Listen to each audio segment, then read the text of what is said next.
And it's Good News with Dick Baumbach. I'm Jeff Heiser here with another week of good news from Mr. Baumbach. What do you have for us today there, Mr. Baumbach? Well, we've got some good news stories because that's what we need.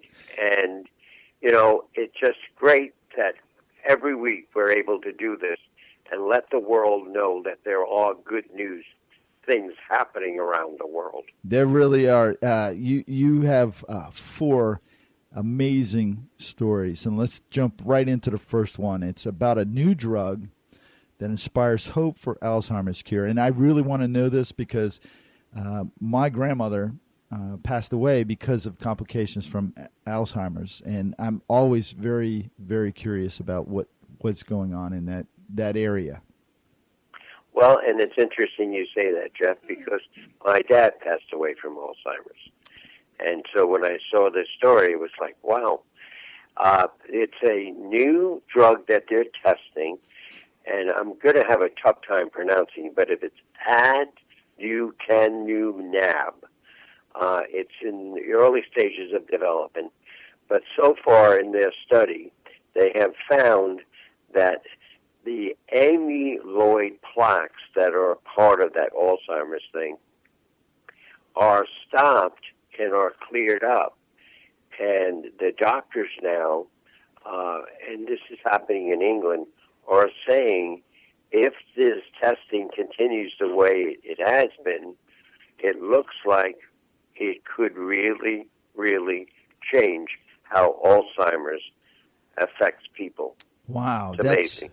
That is amazing. And, you know, I don't know, if you've ever really researched it, but they say that in the family that there is an Alzheimer's, the siblings or the children have a 1 in 3 chance of also contracting Alzheimer's. It's a frightening thing. Yeah, it is. And that's why, obviously, like you just said, there's history. And in my family, there's history, and it's like, I hope that this drug comes along quickly. These people are saying that, just Dr. David Reynolds, he's from the Alzheimer's Research UK, says that they believe in 2 to 3 years they can significantly reduce memory decline, and that it can be done safely with this drug. They just need to keep testing and testing and testing. Wow. It'd be great if they could come up with a way that was like selective memory decline. That's a good one. There's just some things you just don't want to remember. Oh, gosh. So the next story you have is a couple finally opens mysterious wedding gift from 9 years previous. How can you hold on to a wedding gift for 9 years? Okay, here's what happened to Kathy and Brandon Gunn. They got a wedding gift that it said on the outside of it, it said, "Do not open until first disagreement." Well, they had their share of fights and scuffles over the 9 years, and it was on and off, etc. But it was Kathy's great aunt Allison, who and her husband, who were married almost 50 years, who gave them this gift. So the Guns put it away in a closet, and every once in a while they think about it. And then finally, after 9 years, they said, we're doing okay. We don't have problems. Let's go in and let's just see what's in there.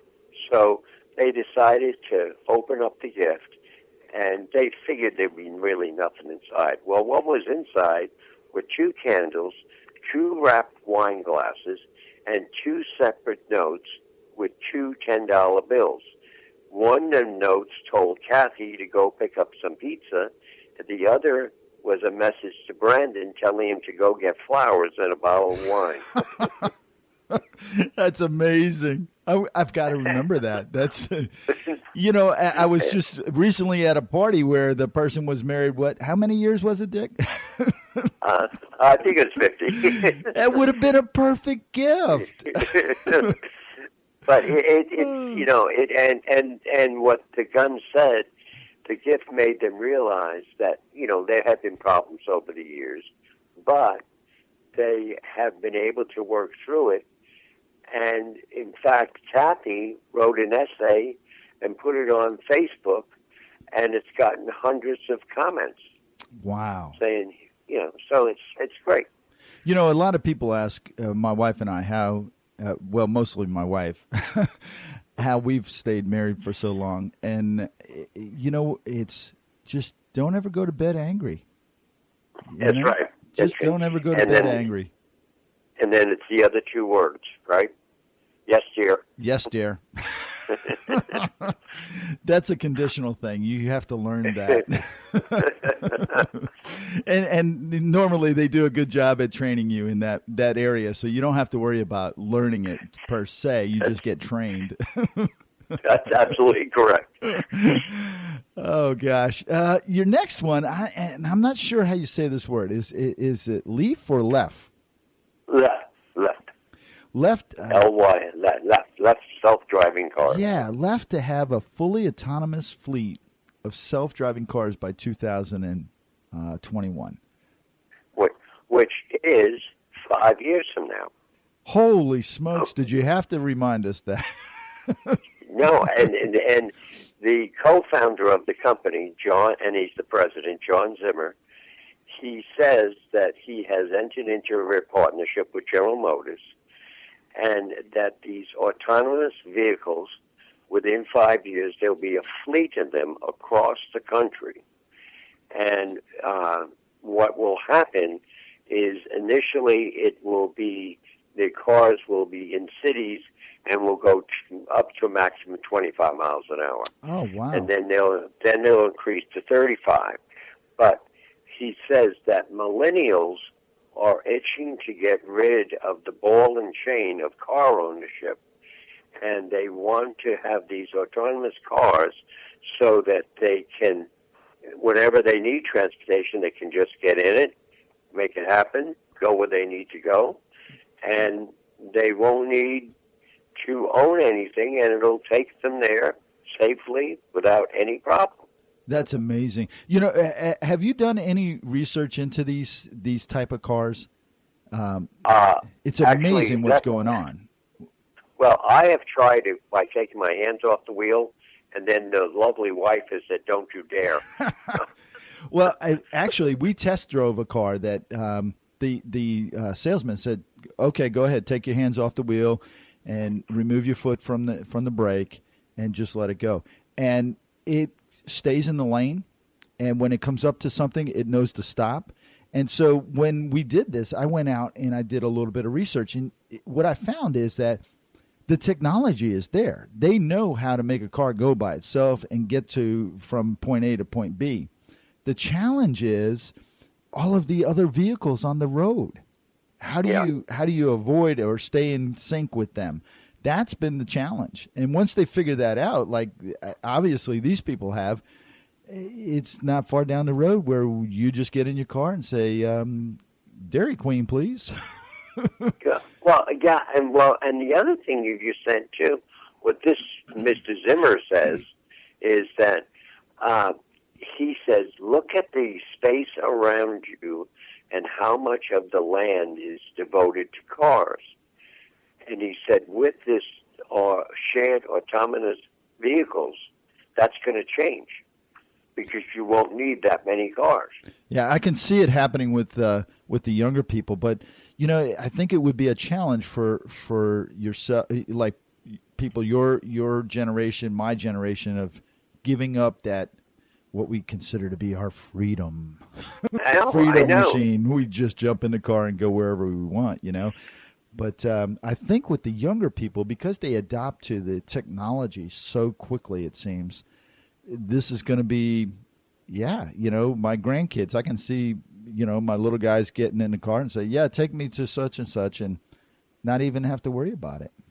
Well, in fact, it's funny you said that because a relative of ours who's an engineer, he told me a couple of weeks ago that he believes that in the next 15 to 20 years, that just what you said, that group of people will not even get driver's license. No. I can see it after hearing this and seeing some other things. Why would they? Yeah. They just need to get in, whatever it is. I mean, didn't Uber come out and say that they're going to also have, a set of self-driving cars once they become available? And I'm sure if Uber does it, there's going to be other ones that follow. And sooner than later, they're going to have, all these options where they don't have to have a car. Oh, I know. So that'll be interesting. Yeah, it will be. Your next story is a good one. It's about a police officer to adopt a kitten that he rescued using partially eaten burrito. I don't know if I would give my burrito up. Well, this is two officers. The last names are Jimenez and Corona, and they were at the Parlier County Police Department in Parlier, California. And they found a kitten in a drainage pipe. And they were trying to figure out how to get it out. And they managed to coax out the cat by literally trying to get him to eat a partially eaten burrito. and now Corona is really planning on adopting the kitten, and he has identified a name. Can you guess what name it will be? Corona. Nope. Burrito. Burrito. Do they also have a Chihuahua? And a Starbucks. Yeah. Oh, man. That's a good story. That's a really good story. What do you have for us next week? I have one about clothing, and this is interesting, but it's how clothing keeps coming back. But you'll have to wait till next week. Well, don't give it up. Have a great week, and thank you so much for bringing us the good news, Mr. Baumbach. Thank you, sir, and you take care and have a good week. Everybody take care. Have a great week.